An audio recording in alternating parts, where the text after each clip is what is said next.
Hey there, YouTube. It's True Outlaw Patriot, bringing you this clip. House weaponization of the federal government. Supposedly, it was done on July 4th, where a Louisiana judge found that the government, and we can all know that it's the Biden organization. I'm not going to call it administration. How they like to censor people is nothing new. I mean, Obama did it. And people keep saying no, they don't do anything like that, it's all in your head, people have freedom of speech. Well, here's the proof. Listen carefully. Thank you, Mr. Chairman and members of the subcommittee. On July 4th, 2023, Independence Day, Judge Terry A. Doty of the U.S. District Court for the Western District of Louisiana entered a historic injunction against the White House and other federal officials. This injunction prevents them from, quote, urging, encouraging, pressuring, or inducing in any manner the removal, deletion, suppression, or reduction of content containing protected free speech posted on social media platforms.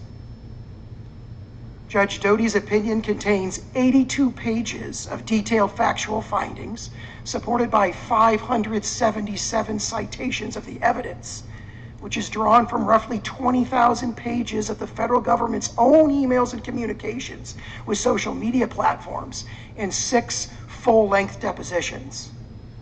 In its recently filed stay motions, the government has hardly bothered to dispute any of these factual findings. The Court of Appeals has entered a, quote, temporary administrative stay of this injunction and granted expedited briefing and argument on August 10th. Contrary to some recent suggestions, a temporary administrative stay is, quote, routine practice in the Fifth Circuit. That's a direct quote from the recent decision in N. Ray Abbott, and it does not reflect any judgment of the merits. Today, I want to offer 7 observations drawn from the Louisiana opinion.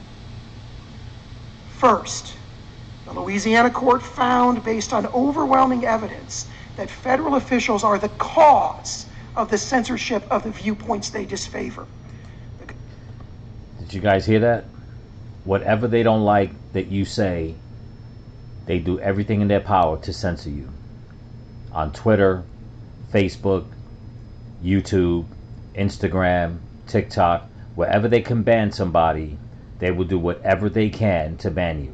And what makes it even more worse was the video that I put out of how they're also, the FBI partnered up with Ukraine officials to do the same thing, to come to our country and censor things on our platforms that they don't like. If we talk anything about Ukraine, or how we dislike how Zelensky or the powers that be are doing things.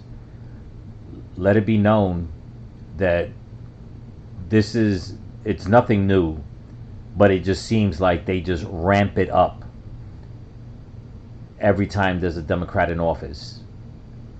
I remember one time when Obama was president, there was a small movie video, something running around YouTube, and it was about good and evil, if I remember correctly, and some guy portrayed to be the devil was dressed in a black cloak, and he kind of looked like Obama. I mean, I seen it. But supposedly, the word was that since Obama didn't like it, they had to delete it from the platform so nobody can see it. It's kind of funny, though, because the guy portraying the enemy looked like Obama. And it wasn't to their liking, and they were just like, no, like the prima donnas that they are. But let's listen to some more. Government likes to claim that social media platforms acting on their own would apply their policies and censor all this content anyway. This is demonstrably incorrect. Again and again, the Louisiana court found that the platforms would not have suppressed this speech, but for the fact that the federal officials were pushing for it. The deplatforming of Alex Berenson, the throttling of Tucker Carlson's content, the silence. I'll stop that right here for a second.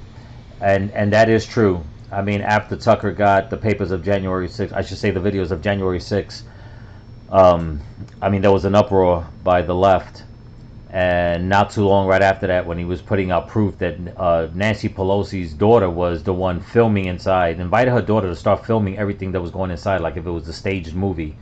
That even her daughter was caught on a hidden camera and a hot mic saying that she admitted that it wasn't an insurrection. But they had to, like, suppress all that. You could probably still find that video online.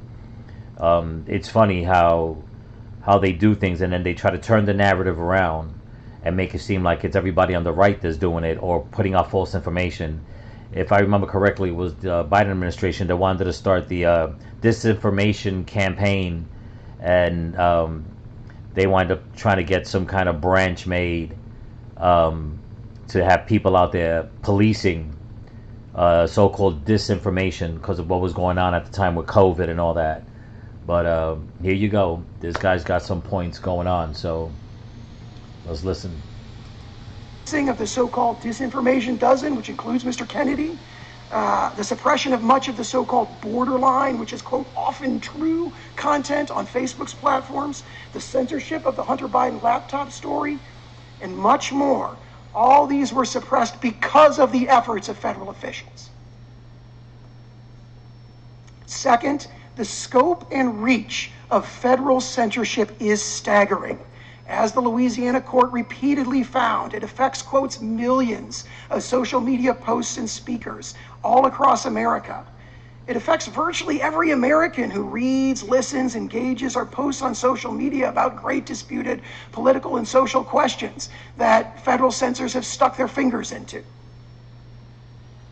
Third, federal censorship is ongoing and it shows no signs of relenting. Federal officials' censorship efforts are in full swing, and they're expanding to new frontiers. Left unchecked, federal censorship will reach virtually any disputed social and political question over which federal officials want to impose their power. Fourth, the Louisiana opinion shows that federal officials are most eager, most focused on silencing truthful speech and to muzzle the most influential critics of the administration and its policies. Tucker Carlson, Alex Berenson, and many others were targeted not because what they were saying was necessarily false, but because it was the most effective criticism of the narrative line that the administration was pushing at the time. Censorship is not about truth. It is about power, preserving and expanding the power of the censors and the political narratives they prefer. There you go. Like I was saying in my last video also, it's all about suppressing the voice. You suppress the voice, you suppress people's ideas. You don't like what they have to say, so you suppress it, you knock it down. Just like right now in China.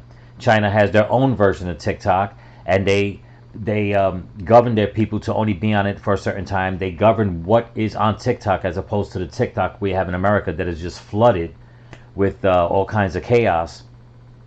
And they won't have that in China, you know. So our government, I mean, what they're trying to do is whatever's to their liking, you know. And it'll get to that point if people don't start speaking up. It'll get to the point that you might as well not even get on your phone and talk to somebody. You're going to have to talk face to face out on the street in order to get a word across. I mean, it's bad enough we already know they're reading all the text messages, they're listening in on all the phone calls, but now they want to tell you what you can and cannot say. And that only comes from people that are evil, wicked, and corrupt. They want to control the voice. They control the voice, they control the person. They control the person, they control society. And it goes on and on and on. But you have people on the left that are brainwashing other people, all their constituents, and they just scream the loudest, like I was saying before. They'll tell you, no, you can't talk like that, or it's hurtful to my ears, or it hurts my feelings if you don't call me by the right pronouns. You know, or if a parent gets up and says, I don't want my child learning about this in school, or I don't like the way my boss tells me I have to conform to what the government says, that the way that the workplace has to be run. And these are things that people need to talk about, and keep talking about it loud. Don't let them take your voice away, people. Trust me, don't let them take your voice away. Fifth, Federal officials are deeply intertwined with what other witnesses have called the censorship industrial complex. The Louisiana court made very detailed findings about the close connections between many federal officials and that mass surveillance and mass censorship enterprise that calls itself the Election Integrity Partnership and the Virality Project. Not just CISA officials, but White House, State Department, and Surgeon General officials have deep ties to that enterprise. As the Louisiana court found, CISA and the EIP were completely intertwined. Sixth, federal officials don't just dictate the outcomes of specific content moderation decisions. They also directly induce changes to the content moderation policies of major social media platforms to ban disfavored viewpoints in advance. And seventh, the federal censorship enterprise has succeeded in transforming online discourse by rendering entire viewpoints virtually unspeakable on social media, which is the modern public square. This ongoing distortion of the most fundamental American freedom, the right to free speech, is intolerable under the First Amendment. Thank you. Thank you, Mr. Sal. And there you go. You know,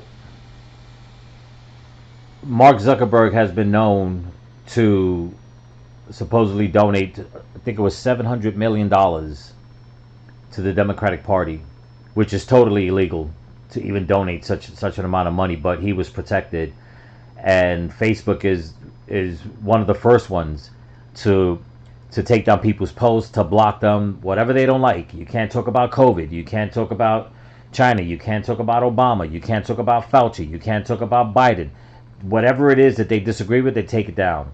Now, I do believe that a lot of the other social media platforms, that they're being pressured by the government, but I tend to believe more that it's all about money. Again, censor your people and we'll just give you millions of dollars. So in my opinion, that they're all in on it. Because if they have the platform, then they have the voice by the millions to just put the government on blast and say, you know what, people, I mean, there's 10 million of us worldwide, or 10 million of us in the United States.